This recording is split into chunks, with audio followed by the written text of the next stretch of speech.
क्या रख लेना? नारायण रख लेना।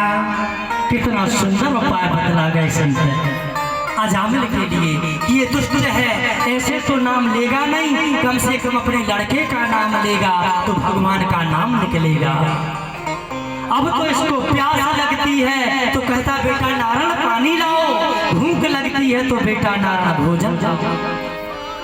दिन में 4-5 बार नाम ले ही लेता है भगवान का। अजामिल के लोगों को नहीं, हम जो नारायण को नाम जो नाम न रखे अच्छा को फिल्मी दुनिया को रखे अच्छा से को टिंकल फिंकल चिंटू फिंटू पप्पू जैसे नाम हो से गोल गोल। आजकल टीवी देखते हैं काका नाम रख रहे हैं और पता नहीं है भैया, ऐसा नाम रखोगे एक शब्द भगवान को तो हो में तो कम से कम तुम भी नाम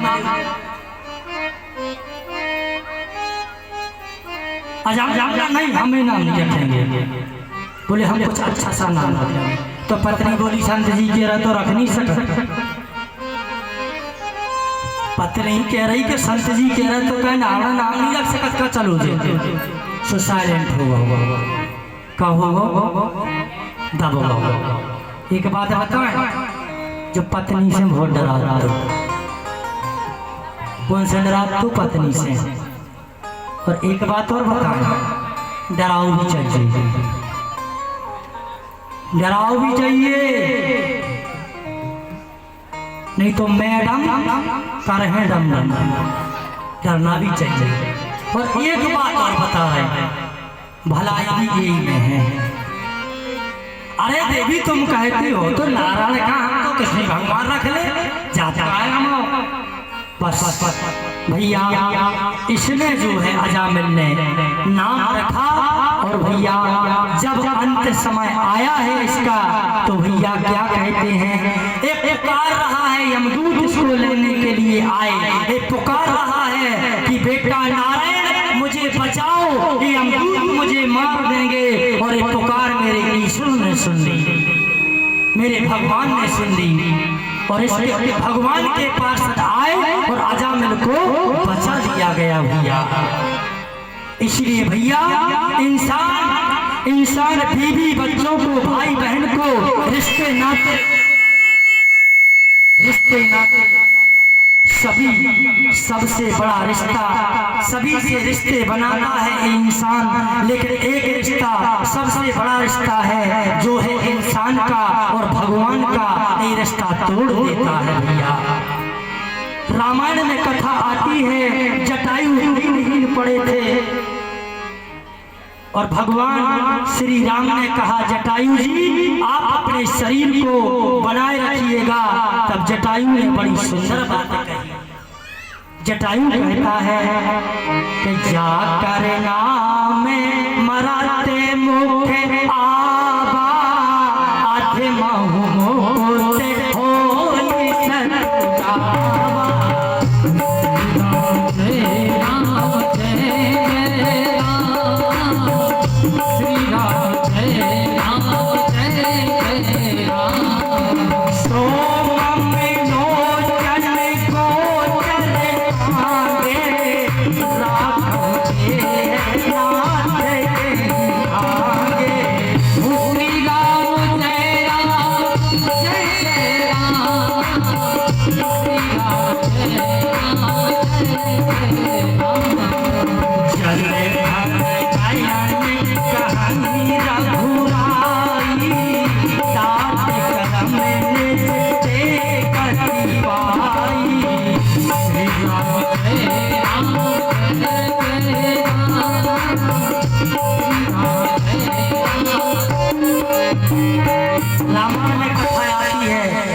जटायु कहता है, जटायु ने कहा मरते समय प्रभु जिसके मुख से आपका नाम निकल जाता है उसका कल्याण हो जाता है, उसका कल्याण हो जाता है। फिर आप तो मेरे सामने खड़े हो, ऐसी सुंदर समय को मैं चूकना नहीं चाहूंगा। जटायु कहता है नाथ इतना तो करना स्वामी, इतना तो करना स्वामी, जब प्राण तन से निकले गोविंद नाम लेकर जब प्राण तन से निकले। हे नाथ आप खड़े रहो। अरे श्री यमुना जी का तट हो, मेरा शाबेरा निकट हो। और जब प्राण तन से निकले, जब प्राण तन से निकले, गोविंद जल्दी आना, मुरली की धुन सुनाना, हमको न भूल जाना जब प्राण तन से निकले। हे नाथ आप ऐसे ही खड़े रहो। जटायु कहता है कि पीतांबरी कसी हो, मुख पर जरा हंसी हो। पीतांबरी कसी हो, मुख पर जरा हंसी हो। जब प्राण तन से निकले, जब प्राण तन से निकले। भैया जब हमारी मृत्यु का समय आता है तो हमको बीवी बच्चे याद आते हैं, पंखा कूलर याद आता है। अरे भैया भागवत में तो इतना तक लिखा है कि कलयुग के प्राणियों को जाजात याद आती है, लेकिन तुलसी बाबा लिखते हैं कि जना में मोनी जाता ने कराही।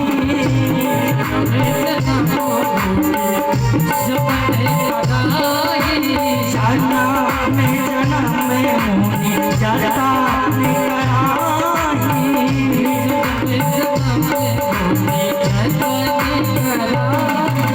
अंतेरा में मुझे आपत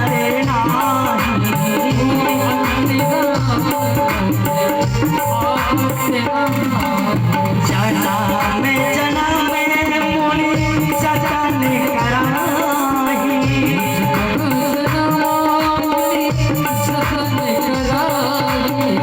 जन्म मोनी जतन कराही।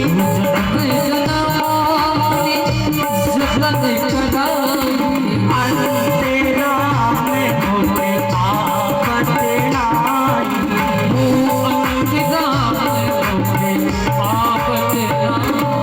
जन्म जन्मांतरों से हम और कोशिश करते हैं कि अंत समय में भैया भगवान का नाम निकल जाए, लेकिन हम भूले रहते हैं भैया, और अंत समय में भगवान का नाम नहीं निकलता है,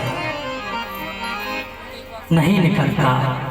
और किसी ने कहा है कि सज धज के जिस दिन मौत की,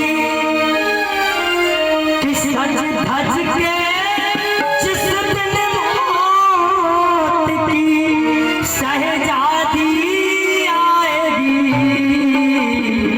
ना सोना काम आएगा ना चांदी आएगी।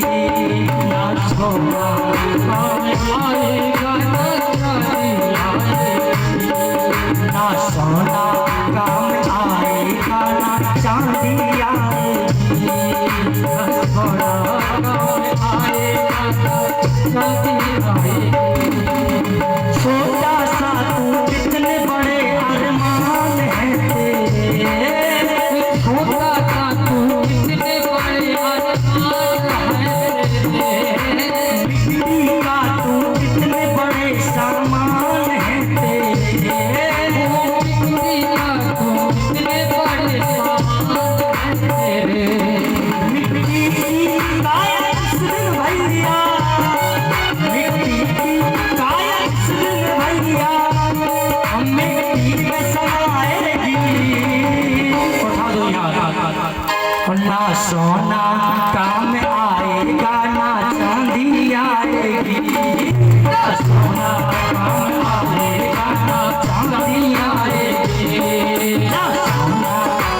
इसलिए अंत समय में राम को नाम कोशिश करियो करने के लिए, ठीक है, जाई कोशिश करने सबको लाना।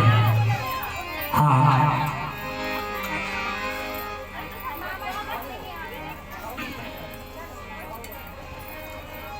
बड़ी सुंदर कथा याद आ गई। एक बहुत भोला भाला व्यक्ति था, एक बहुत भोला भाला, बहुत ही भोला था वो। लेकिन भैया कहते हैं कि भोरे के भगवान होते नहीं होते बताओ। और एक बात याद रखियो, सब जगह रूठे राम ने सो कल्याण हो जाए भैया, सब जगह रूठे राम ने रूठे और भोरे के भगवान होते नहीं। अब मुझे कथा याद आ गई इसलिए मैं सुना रहा हूँ। एक बहुत भोला भाला व्यक्ति था और बहुत ज्यादा भोजन करता था। घर वालों ने उनके लाने निकाला, ज्यादा खा जो पिट्टू है। तो संत के यहाँ जाकर के आश्रम में रहने लगा और संत से कहा कह रहा है कि हमें तो तुम 2 रोटी दे जज्जो सो हम वही में मस्त रहे हैं, खा रहे हैं मस्त रहे हैं। तो संत कल कहा हो 2 रोटी रहे देत रहे, झाड़ू पहुँचा तो कर है। अब संत जी ने पहले दिन यात्रा पे कहूँ जान लगे वृंदावन, तो इनके बता दो कि राम जी तुम्हारे बाप आए और सीता तुम्हारी मतारी आए और लखन तुम्हारा भैया आए। का बता दो कि लखन तुम्हारा भैया आए और इनके बिना भोग लगाए भोजन न करियो तुम देखो। सो भोला भाला भक्त संत जी तो चलेगा यात्रा पे, अब इन्हें मना भोग। और जो अभी के खुद खान लगो से याद आई, अरे यार गुरु जी कह गए थे कि यार बिना भगवान का भोग लगा के भोजन न करियो। सो जैसे कहा है भोग लगाम लगो, सुखा है भगवान प्रकट हो गए होते और एक करके बच्चा बनाई थी बेचारे ने भोग लगा के। अब जो भोग लगा रहा है सो भोलो भालो भक्त का कह रहा है कि राजा राम आइए, सीता राम आइए, मेरे भोजन को भोग लगा जाइए।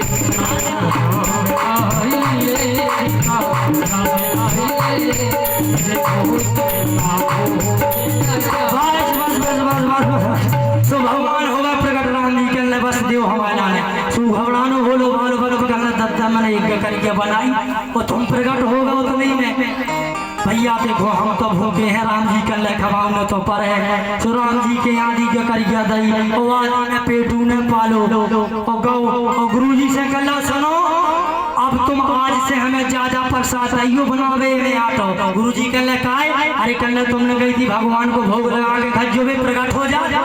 संत जी कल जो सटिया तो नहीं हो सौ का क्यों हाफ तो नहीं हो हुआ है।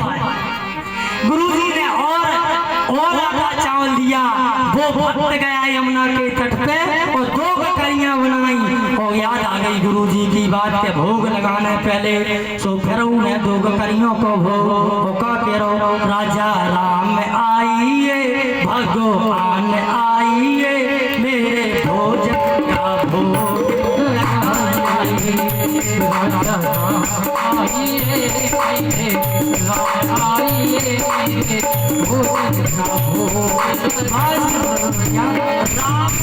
कोई भैया प्रकट हो गए। अब जैसे आंखें खोली भगत ने घबराना को 2 ककड़ियां 2 आदमी सामने। राम जी से कल तो तुम आए थे जे संगे कुआं है पहले बताओ तो कल हमारा भैया आए, हम भी भूखे हमारा भाई भी भूखो। कल तो कहा हमें ठेका लो तुम आओगा। बेचारे उस भोले वाले भक्त ने राम और लखन को भोजन खिलाया और भैया गुरुजी से जाकर बोला सुनो बहुत कम प्रसाद दे रहे तुम बनावे, कल आओ तो 1 लड़का आज 2 लड़का आ गए। गुरुजी कहला भैया इसको होगा कल्याण। अब तो बोलो राधे राधे, जरा जोर से बोल लो, क्या जोर से बोल लो। हाँ और आटा चावल दिया गुरुजी ने और अब भोजन बना रहा है और गुरुजी की बात याद आई सो भोग लगा रहा है। राजा राम आइए, भगवान आइए, मेरे भोजन का भोग लगा। बस चार मिलाने पड़ गए, ठीक है। भगवान हो गए प्रकट हो गए